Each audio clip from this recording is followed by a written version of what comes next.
Gender identity is the construct, मतलब हम अपने को क्या समझते हैं।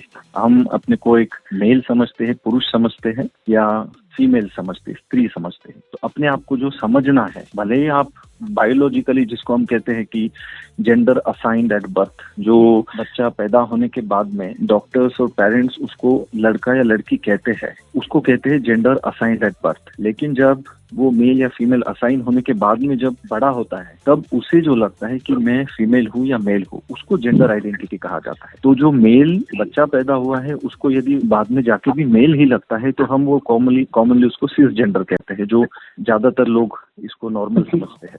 लेकिन इसी में यदि कोई डिफरेंस आ जाता है कि जिसको मेल समझा गया था at the time of birth, वो एक 10, 12, 14 साल में अपने आप को फीमेल की तरह समझता है, तो उसमें वो मिसमैच हो जाता है। उसको हम जेंडर आइडेंटिटी डिस्फोरिया पहले कहते थे, अब उसको जेंडर इनकॉन्ग्रुएंस कहा जाता है। तो ये ट्रांसजेंडर की तरफ हम इसको कह सकते हैं।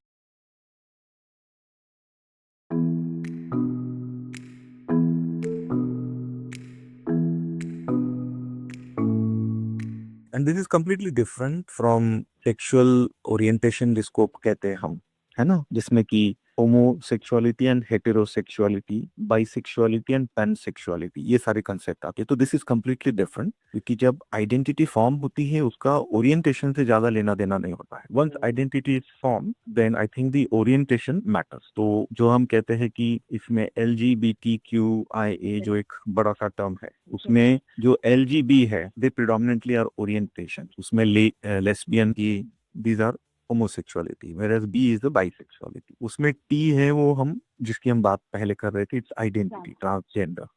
एंड Q भी आइडेंटिटी है, क्योंकि Q is there something called as gender conformity and gender non conformity. Conformity किसी को मेल फीमेल में डिवाइड करने का जो कॉमन सोशल तरीका है, और नॉन कंफॉर्मिटी मतलब नाइदर मेल नॉर फीमेल, उसको क्वीर कहा जाता है। They do not identify themself between male and female.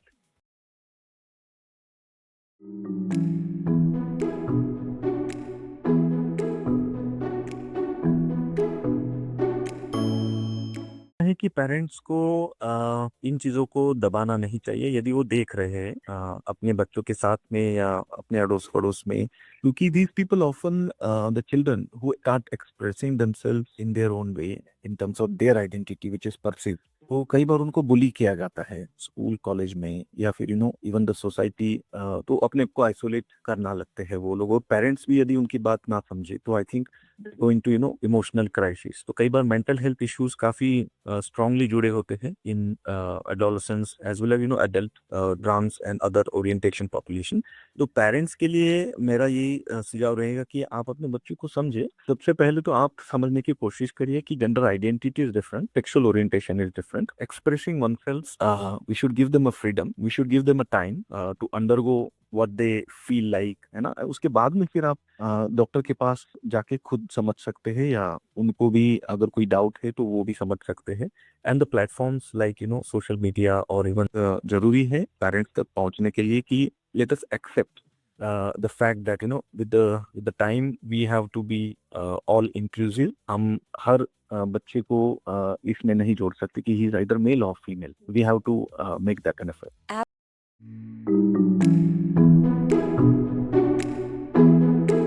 अपनी खुद की एक चीज बताना चाहूंगा कि जब मैं छोटा था, जो हिजड़ा पॉपुलेशन है जिसको यूनुक्स कहा जाता है, इनको देख के कई बार मेरे मन में सवाल आते थे कि व्हाई दे आर डिफरेंट। मतलब मेरे जो पेरेंट्स थे या मेरे जो चाहने वाले थे, वो लोग हमेशा इनसे दूर रखते थे, और वो कहते थे कि मतलब एक डर भरा माहौल पैदा किया जाता है बच्चों के मन में कि नहीं नहीं आप दरवाजा लगा लेना एंड ऑल दैट। तो ये चीजों से जब आज मैं यहाँ पे खड़ा हूँ, लाइक बचपन से लेके अभी तक, आज मैं जब 2 साल से ट्रांसजेंडर क्लिनिक में काम कर रहा हूँ, तो मैं ये सोच रहा हूँ कि मेरे जैसे कितने लोग हैं जो बचपन से इसी परवरिश में गुजरते हैं, कि जो जो ट्रांसजेंडर तो नहीं है लेकिन वो ट्रांस के प्रति इतना डर अपने मन में रख के आगे बढ़ते हैं। और उनके लिए बिल्कुल एक जो हम कहते हैं एम्पैथी होना चाहिए, या एक नॉर्मल ह्यूमन बीइंग की तरह, एक कंपैशन की तरह ट्रीट करना चाहिए, वो हम उसको कहीं ना कहीं नहीं रखते हैं बचपन से लेके।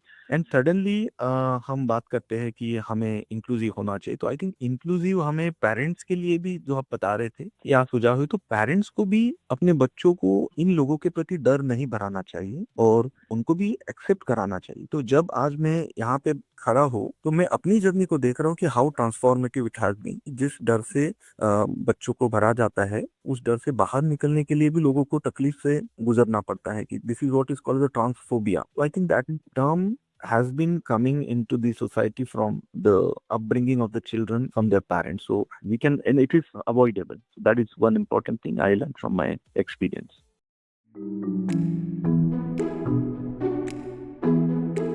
की समझने की भी जरूरत है कि it's old term, it is called as intersex. तो इंटरसेक्स मतलब जिसमें दोनों चीजें होती है बायोलॉजिकली, ओवरी और टेस्टिस, या उनके कॉम्बिनेशन या hormonal issues from the birth itself. तो उन लोगों को कई लोग कहते थे कि after the birth they are born and brought up by the hijra community. तो ऐसा नहीं है। Intersex is now considered as differences of sex development because वो बायोलॉजिकल है। तो I think parents should also accept these kind of children, and they should also do their upbringing the way it is done for a normal child. Pride से Pride month is very good month. I think Pride month or the Pride day should not be the only month or only day. We have to work every day for equality. These are all normal human beings. और Pride month के हिसाब से यदि मैं कुछ कहूँ तो I think they should come out and go for their routine health checkups, जिसकी मैं बात कर रहा था। I am a psychiatrist, but I value more for the physical health, क्योंकि कई बार physical health जैसे diabetes, hypertension, and most of the common physical ailments which are very upcoming and growing up, उसकी screening, उसकी जांचें, where are the avenues for the transgender people? So I think for this Pride month, मेरा जो संदेश रहेगा उनके लिए कि आप अपनी रेगुलर जांचें कराइए। आप स्वस्थ है फिजिकली तो आप आगे मेंटली स्वस्थ रहेंगे। तो